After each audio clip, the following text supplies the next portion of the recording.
computer screenshot dan ka soi do na hian browser ka luta app mai hi ka screenshot do na ni computer keyboard ta green screen ki kal luta nga chun ai save kal maya na ti chuan start a hian luta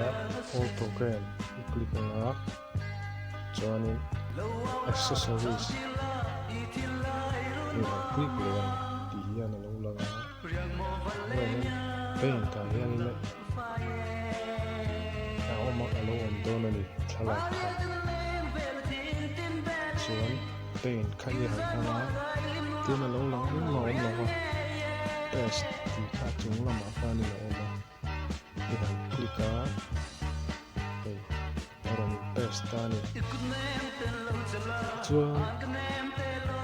thala khi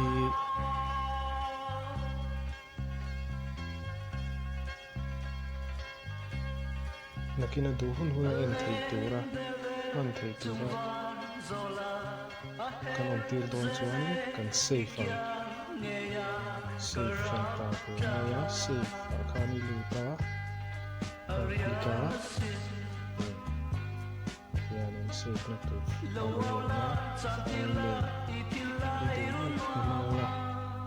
nakina siya thei computer screenshot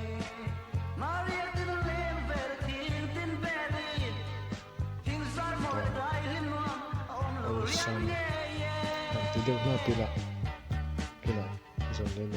chuan save as type png ni save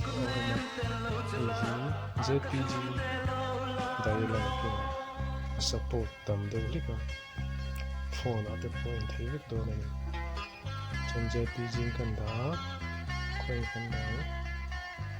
desktop a hian da mai phone maya lang tok turin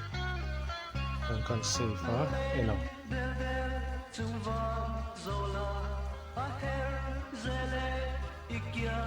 awesome pe mai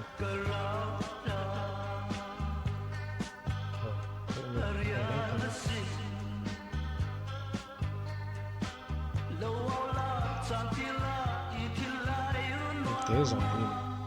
hi ni ya hi in thalak pa nga yang phone kan screenshot thin kan thalak pa nga yang khan awesome pe mai